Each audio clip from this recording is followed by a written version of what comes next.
Hello, this is Yarrow. Welcome to an episode of the Yarrow podcast. I'm out today walking my little dog Chico in the afternoon on a Thursday. I hope you had a good week so far. Today I want to talk about lead generation. I think this is just a topic we always care about as entrepreneurs. I know for pretty much my entire life as an entrepreneur, I've always been hunting leads or always hunting customers.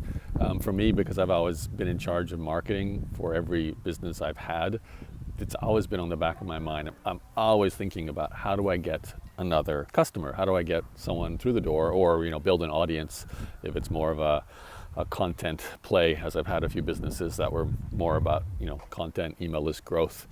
So I have two, lead generation strategies in play right now. I have my agency, which is running essentially a content marketing play mostly. So it's a little interesting because we're actually putting out a new brand. You've probably heard me talk about it before if you've listened to this show for a while.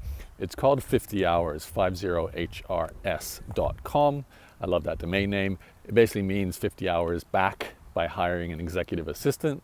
That's what we do. We get you at least 50 hours back in time. And what that is for us is a new brand, a new website, a new landing page, a new campaign. And the reason for doing this is our current business, which is obviously a successful business. Don't get me wrong; it's a more than a $1.5 million annual run rate business entirely from the current website, which is inboxdone.com.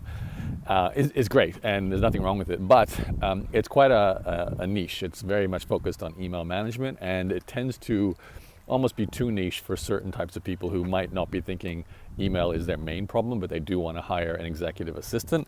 So the idea here was to have this essentially another entry point to the same service, just with a slightly adjusted branding to be more open to people who are looking for executive assistants for email, yes, but for other needs as well.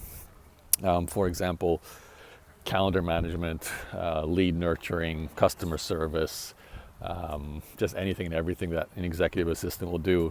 Book your travel, do research for you, get AI up and running for you, which more modern sort of issue or need.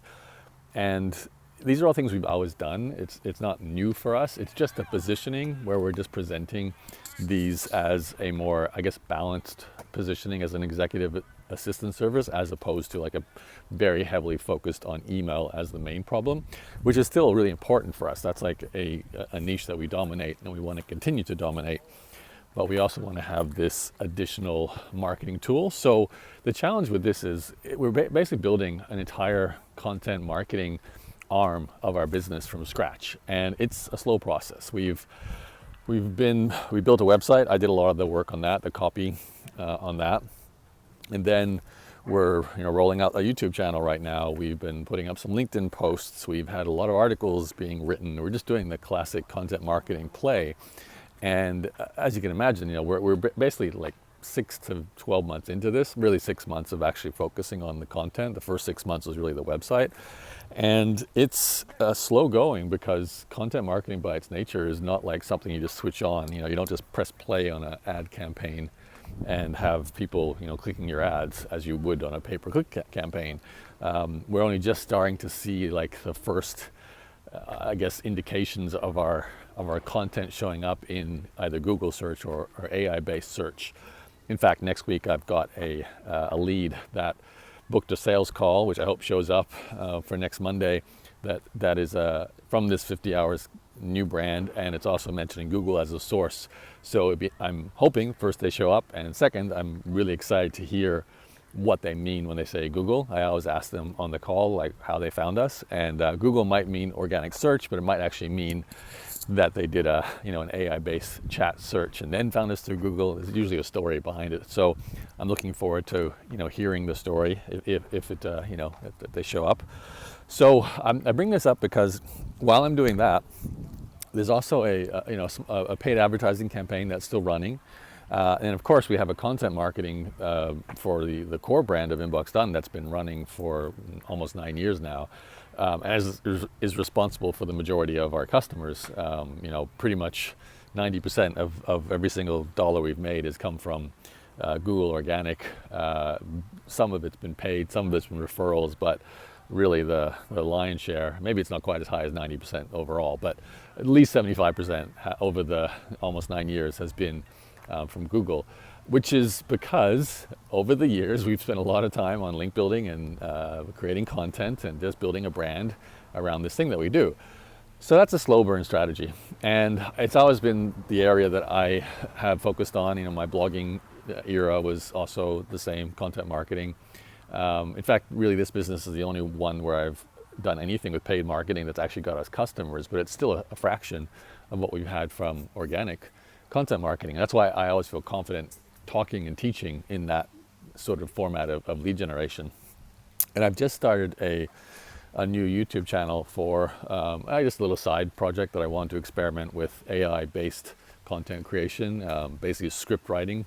I'm doing long form documentaries about business histories, and I'm creating a podcast and a YouTube channel about it.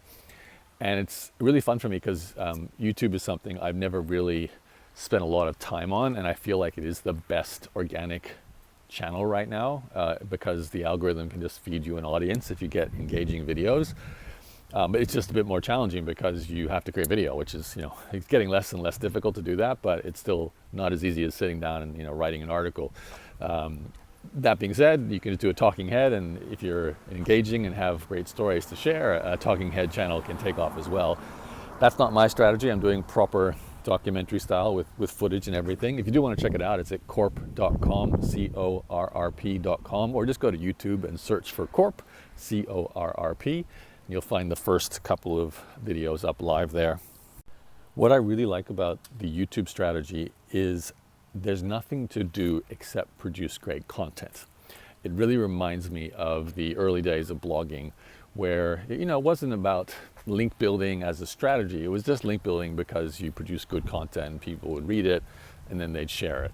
And that there's an element of that today, but it is just so busy and so saturated, and algorithms are not designed to help you build long-term audiences, except for YouTube. I really don't feel like any of the social media algorithms are designed for, you know, compounding stability. It's more like flash in the pan, momentary experiences. I've had a couple of those. I've been publishing, along with this YouTube channel, some content to Facebook just to see if I can get, you know, some form of distribution there.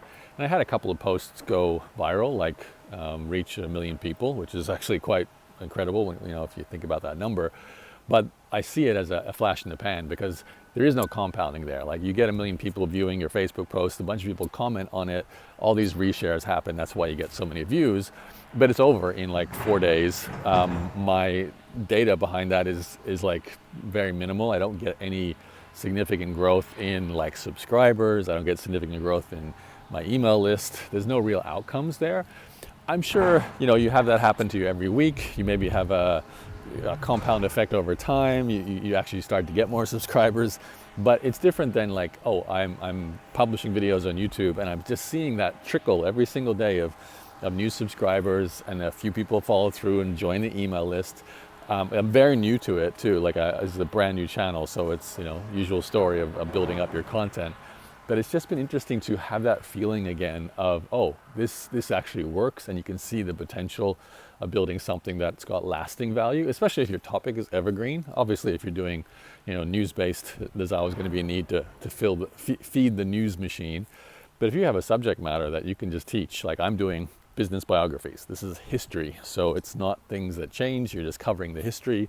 Once it's published, you've got something of value that's not going to lose its value over time. So there's a real potential there for evergreen information, and I would wholeheartedly recommend it to anyone who's in any kind of space where you're trying to, I mean, honestly, every business, I can't think of another way. I was saying this to my co-founder on our monthly meeting in terms of our marketing strategy, and I was saying, I can't think of a better organic content channel right now than YouTube for any business who's trying to build an audience, build trust, reach people organically without having to do anything more than publish content. And that's pretty special. So it's not easy.